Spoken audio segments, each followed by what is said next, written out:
Hi everyone, my name's Alex and I'm a writer from Sydney, and I am here to take you through a workshop on editing your short stories. The way that people edit is very personal to each different writer. So the tips and tricks that I'm going to give you today are some of the things that I use, some of the things I've been taught as well, and hopefully you can each glean something from this workshop.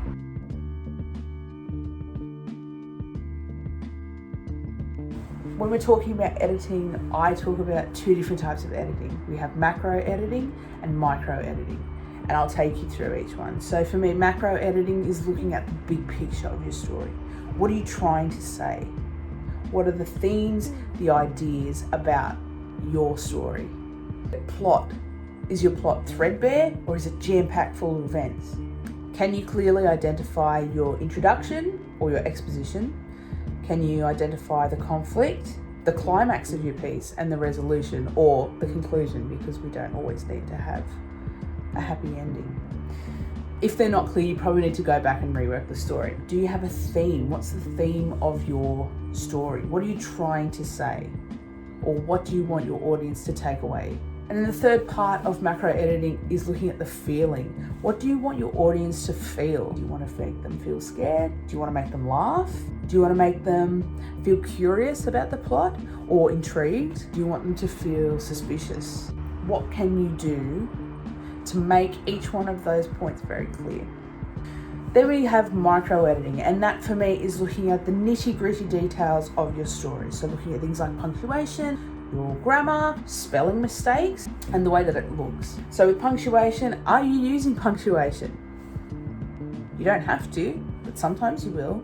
If you are using it, how does that change the rhythm of the piece? All writing is inherently musical. When you read great writing out loud, you'll find it has a certain beat, a rhythm to it. Does yours have that? Do you want it to have that? It's about identifying and making clear choices about what you want.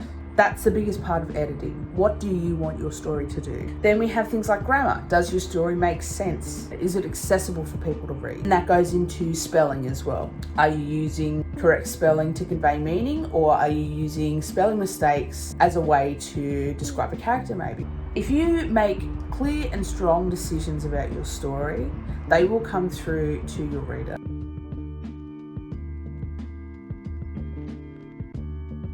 Editing your work. These are my tips and tricks. And these are the ones that I use. Personally, I find editing to be a very personal thing. I just said personally twice. That's a sentence that needs to be edited. I find editing to be a very personal thing. I want you to try these tips, and if they don't work for you, then you can try something else. My philosophy is if you try something and it doesn't work, do the complete opposite so that you know what parameters to work in. If the opposite doesn't work, you've got in that in-between area to try different things. I find that to be helpful when you're especially lost. Something that I always do with everything that I ever write is I start editing after I have finished writing everything. If you're editing as you go, sometimes you get stuck on the tiny details, and that can waste time, especially if you're in a bit of a time crunch. You just want to get everything out there and then you can pull back later. It's way easier to go further and then pull back than it is to realize that you need more and need to work harder. You're looking at the big picture, so you're looking at your whole story rather than getting focused on the intro or the climax. You can certainly go into that later, but definitely as you're writing, don't get too hung up on like certain mistakes. You can always go back and fix that later. So my thing is always throw everything to the wall, see what sticks, and then you can pull it back. Then we come to the reading, and editing is all about repetition. That is editing. It's completely about repetition and doing the same thing over and over and over again. The first element of repetition that you're going to have is that you're going to read your work, and you're going to read your work a lot. The first time that you read your work, don't make any notes. Just read it as if this is the first time you've ever read it before. Just read it. Enjoy it. And that might be the last time that you actually really enjoy it. That was a bit dark, wasn't it?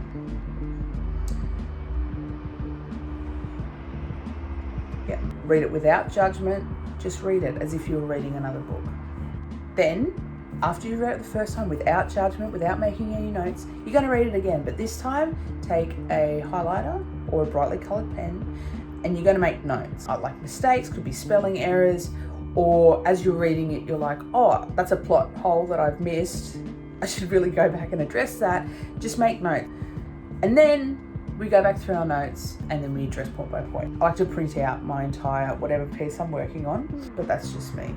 I'm old, so maybe that's why. The next point is, and I cannot stress to you how important this point is read your story aloud. I cannot stress to you how important that point is to read your work out aloud. There is a difference between reading something silently. As you're following it, if there's a spelling mistake, your brain can work it out. But with reading aloud, what we have to do is visually read it, but then our brain has to also translate that into spoken word. The next step, and it's a very brave step, is you get someone you trust and admire to read your work and then give you feedback. That is the most valuable thing, is getting someone else to read your work and then say, what did you like about it? What could be improved on? Was this clear? Did you understand this? Just ask them questions. And if they're honest and lovely, it'll be a really positive experience. Now, in terms of things to edit, what do you need to look out for? You need to look out for repetitive words.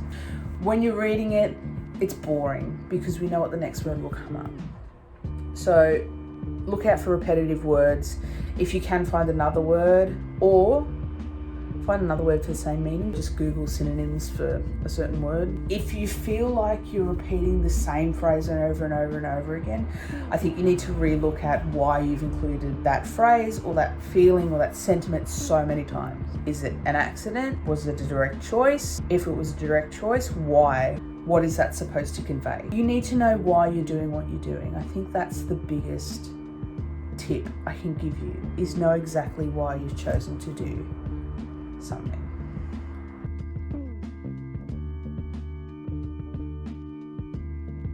Now, with all that being said, there's a wall of information, there's a lot going on. So sorry. But hopefully we're at a point where you've written your short story, or you're about to start finishing it, and you're about to start the editing process. These are the questions that I really, really, really want you to ask yourself about your own story. These answers might be very apparent to you, or they might not be. That's okay. It's just a point of making very clear decisions. So who's in the story? Who are your characters? Who are you writing this for? In the what happens in your story? That's your plot, all of your events, your conflict. What actually happens? When does this happen? Is it in the past, the present, or the future? How does time pass in your story? And how long do the events in the story go for? Then you have where. Where does it happen? What's your setting? What's the community like? What's the environment like? Then we have why. Why does this happen? How can you justify your plot in the world that you've created? And then for you personally, why are you writing it? And why now? Those are personal for you. You don't need to share them with anyone if you don't want to. And then we have how. How does this happen? What do your characters do to achieve their wants and their desires? Then for you, what is your style? What is your style of writing? How are you writing this story? I hope that was enlightening, and I hope you took something away from it. What we're going to do now is put all of that knowledge that I've just given you into practice with a story that I have written that needs a little bit of work. And we're going to go through it together and ask the who, what, when, where, why, hows, as well as do some basic editing on spelling and sentence structure as well.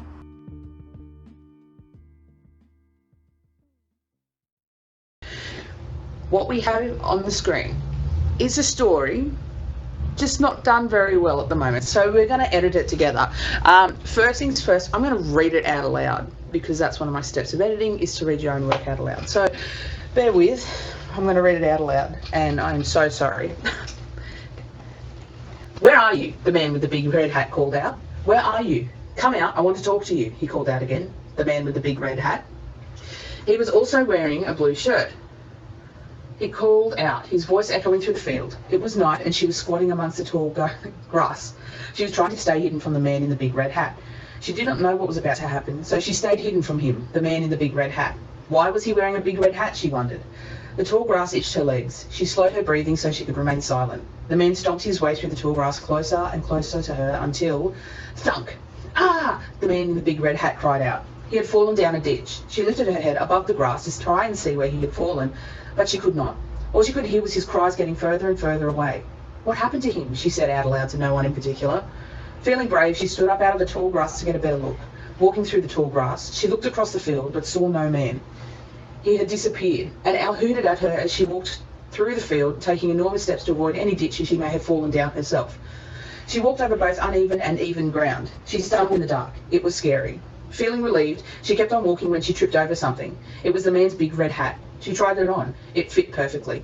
Suddenly there was a rustling in the grass behind her, exactly where she had been hiding before. It was a person. She was sure of it. "Where are you?" the woman with the big red hat called out. "Where are you? Come out. I want to talk to you," she called out again. So that's the story. We can hear from what I'm reading is that it doesn't flow very well. It's very clunky in terms of the rhythm of it. So that's something we're going to need to address. But what I'm going to do now is I've got my highlighter and we're going to highlight things that I think need to be addressed in this. So the first thing we're going to look at is the man with the big red hat. We say that a lot, okay? And like a lot. It's repeated how many times? Man with the big red hat. Man in the big red hat. There's so much more. There's so many more times that we talk about the man with the big red hat. So what we're going to do is we're going to get rid of, how many do we need? We only really need him referenced once because he's the only man in this story. He's the only man, so that we don't need to keep saying he's the man with the big red hat because we've said it once. We know he's wearing a hat. So what I'm going to do, I'm going to edit this on the fly, which is probably not the best idea, but we're going with it. Okay, so we'll actually we'll go line by line before we do anything else. I think that'll be easier. "Where are you?" the man with the big red hat called out. That's it. "Where are you? Come out, I want to talk to you." I'm not going to say he called out again. We're going to get rid of that because I've already established that it is the man calling. Then we're going to get rid of this, the man with the big red hat, because it's repetition. I don't want it. It's getting boring. "He was also wearing a blue shirt." What does this add to the entire story? I never reference it again in the rest of the story. It's just a detail that does not relate to the story whatsoever. The only reason why I talk about the man with the big red hat is because it's a plot line and comes out about in the end. So we're going to get rid of "he was also wearing a blue shirt" because it's irrelevant. We don't need it. It doesn't serve the story. So "Where are you? Come out, I want to talk to you," he called out, his voice echoing throughout the field. I don't need to say he called out because that's repetition again, but I do like his voice echoing through the field. Another thing we're going to talk about today is showing, not telling. And I will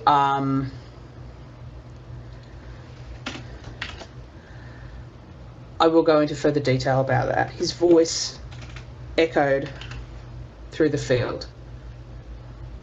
Maybe it's a comma there. I don't know. We'll come back to that. "It was night and she was squatting among the tall grass." First of all, we've got a spelling mistake. We've got a spelling mistake in grass, so we'll fix that because that's something that can be fixed straight away.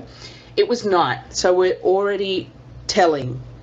We're telling the audience what's happening. We're not showing them. So how could we rephrase that? How could we signify that it was nighttime without saying it was nighttime? So we could say the sky was dark and there was a chill in the air. And then we're going to change that "and" as she was squatting among the tall grass. The sky was dark and there was a chill in the air as she was squatting I'm going to say as the woman. I don't feel like she is very specific. We're just going to say as the woman was squatting is a bit clunky, so we're going to change that to as a woman squatted among the tall grass. Already with past tenses like echoed and squatted, we're saying that this has already happened. This story is set in the past, and that comes back to time. The when question. Next line. "She was trying to stay hidden from the man in the big red hat." We don't need to say the big red hat, so we'll get rid of that immediately. from him, maybe, because we know that he's a man. We don't need to keep saying that. Is that sentence, she was trying to stay hidden from him. I'm going to highlight, I'm going to come back to that because I don't know if that's going to be relevant for the entire story. So we highlight that, and that's something that I need to come back to. Get rid of highlight. She did not know what was about to happen, so she stayed hidden from him, the man in the big red hat. First of all, let's get rid of the man in the big red hat. I'm over that sentence. Who is this guy? Why is he wearing a hat at night time? Anyway. She did not know. We can change... That feels a bit clunky. Did not know. So we'll just change it to didn't. She didn't know what was about to happen, so she stayed hidden from him. I'm going to get rid of so she stayed hidden from him. This is a strange sentence too. She didn't know what was about to happen. Then we can do maybe a semicolon. How do we convey meaning?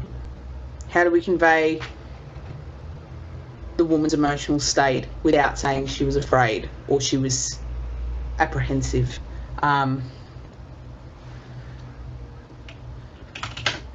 The knot in her, whoops, yep, stomach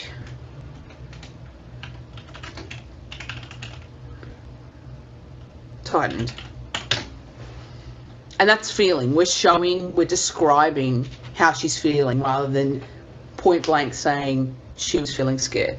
And that's always helpful because when you engage your reader's imagination, it breathes life into your story, and that's really what you should be doing, is trying to engage your reader's imagination. Because when we say the knot in her stomach tightened, your reader goes, I felt that before, and I know what that feels like it engages something else in your reader's mind. Why was he wearing a big red hat, she wondered. I don't think we need the she wondered. I think that can just be the narrator. Why was he wearing a big red hat at night? We already know it's nighttime because I've said the sky was dark and there was a chill in the air. That's nighttime. So we're going to combine these two sentences, tall grass itched her legs and she slowed her breathing, because the full stop makes it seem there's no flow to the story when you read it out loud. It's very staccato. The tall grass itched her legs, she covered her mouth to stop her breath turning into steam as it hit the cold air. That's better. I'm going to highlight that sentence because I'm still not 100% happy with it, but it's better than what we had. I don't like the R or the thump. I'm not a big fan of onomatopoeia. The woman heard a scream that broke through the darkness. Her ears prickled at the... Her eyes prickled at... What's a word that we can use to describe the scream? Guttural? Is that a word? Prickled at the howl. Whoop. Don't know how to spell guttural. At the guttural howl.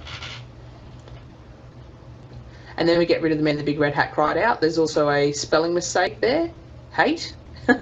Big red hate. The man had fallen down a ditch. Down a hole.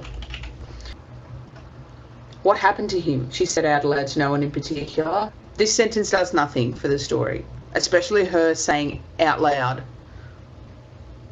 what happened to him. So we'll get rid of that. What we're going to do is we're just going to keep the what happened to him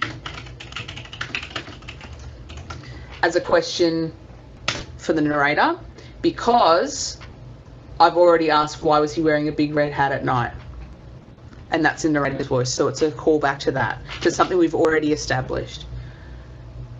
Feeling brave, she stood up out of tall grass to better get a look. Feeling brave, I've just told you, I haven't shown you how she's feeling. So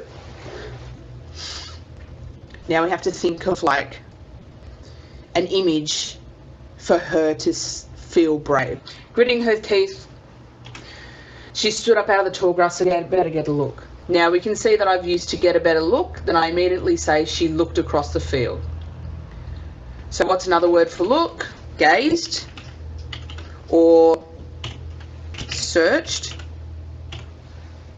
or gazed or searched. I feel like gaze is probably better. Then there's a spelling mistake here. Then he had disappeared. It's just supposed to be the he had disappeared, so that's another spelling one we had to do. He had disappeared completely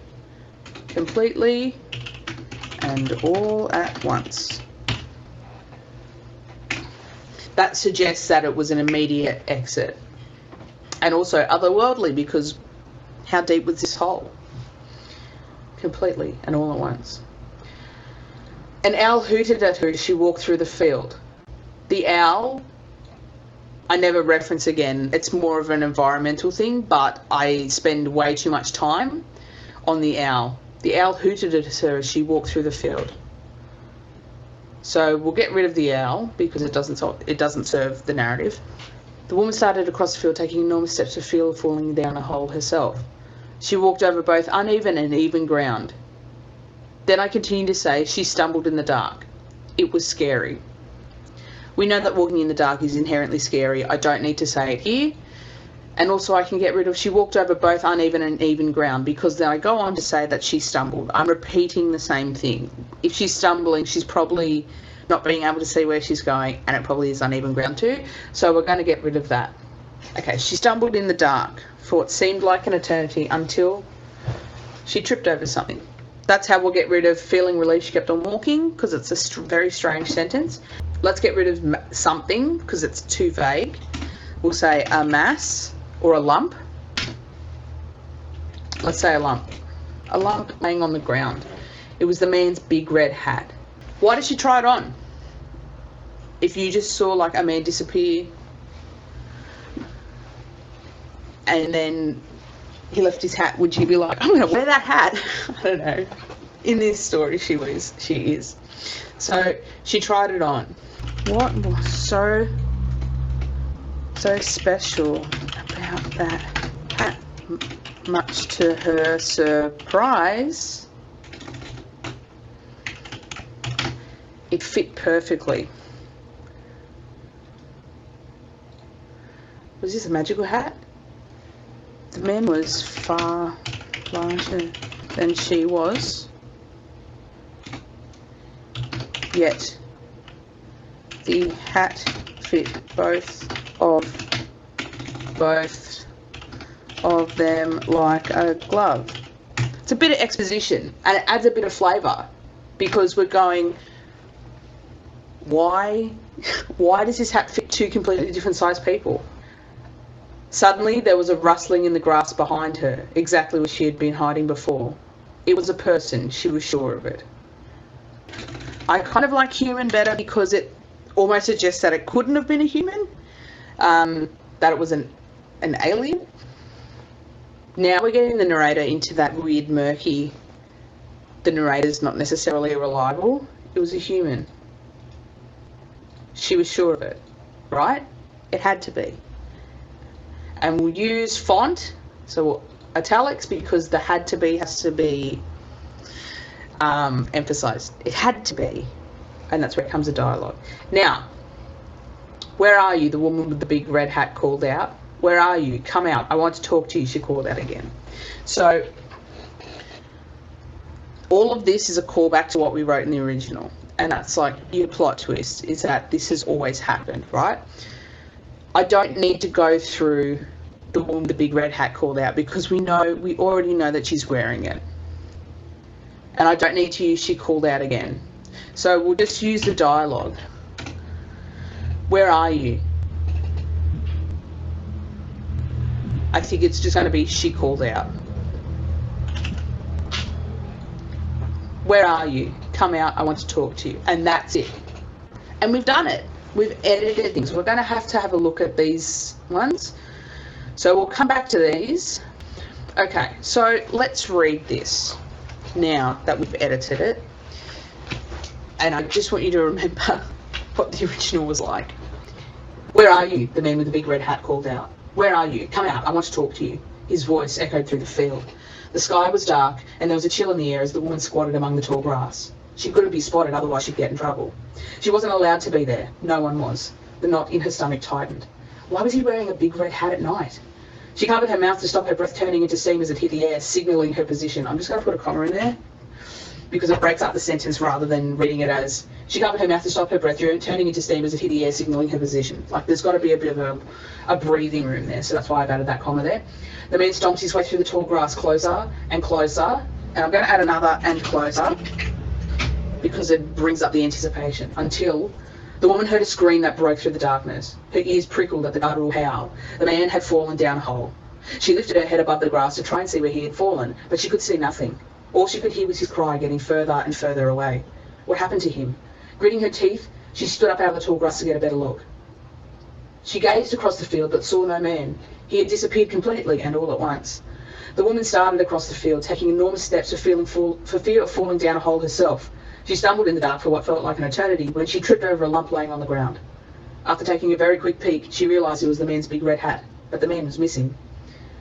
A question formed in her mind. That was a spelling mistake. What was so special about that hat? And why was he... That's another spelling mistake there. This is why we go back through. And why was he wearing it in the middle of the night? She had to know. I'm going to italicise the had, because we're emphasising that word. She absolutely had to know. That's part of the woman's desires and wants. The curiosity overwhelmed her, and she tried it on. Much to her surprise, it fit perfectly. Was this a magical hat? The man was far larger than she was, yet the hat fit both of them like a glove. Suddenly there was a rustling in the grass behind her, exactly where she had been hiding before. It was a human. She was sure of it. Right? It had to be. Where are you? She called out. Where are you? Come out. I want to talk to you. And we've done it. We've edited it. Way! Now, what we're going to go through is the who, what, when, why, how of this story. We have who. Who is in the story? We have the man with the big red hat, and we have the woman hiding from him. That's the who. And then, who am I writing this for? I'm writing this for the Young Writers Circle as an editing example. That's who I'm writing it for. Now we have what. What happens? Okay? First we have the intro. The intro is the man looking for the woman in the grass. In that part, we've established that there is a male character, that there is a female character, and we've already established the relationship between them. Then we have the conflict. The man is getting closer and closer to the woman. That comes into conflict with the woman's desire to stay hidden. She doesn't want to be found. Then we have the climax. The man falls down the hole and disappears. And so the woman has to sort of rearrange her motives and thoughts to work out what's happening. And then we have the conclusion. The woman emerges, she hears someone else hiding, and then she takes the place of the man in the big red hat. Now we have when. When it's nighttime. We've established that by saying the sky was dark, that it was cold. It's nighttime. Then we have the where. It's an open field with tall grass. There's lots of places to hide, and there is a hole in the ground. That's the where, that's the environment. Now we have the why. The why, the woman is hiding because she should not be where she is. She's trespassing, and the man probably owns the land that she's hiding on. And he's looking for her because he feels threatened by the idea of an intruder. Why did I write this? I wrote this because I wanted to create a very short story with heightened suspense and a bit of a twist. And then the how. How did we do this? How did I write this? We build tension by sort of insinuating that the woman's about to be caught. But then the tension's quickly taken away when the man falls down the hole. But then the tension's misplaced because now we're like, why did he fall down a hole? Where did he go?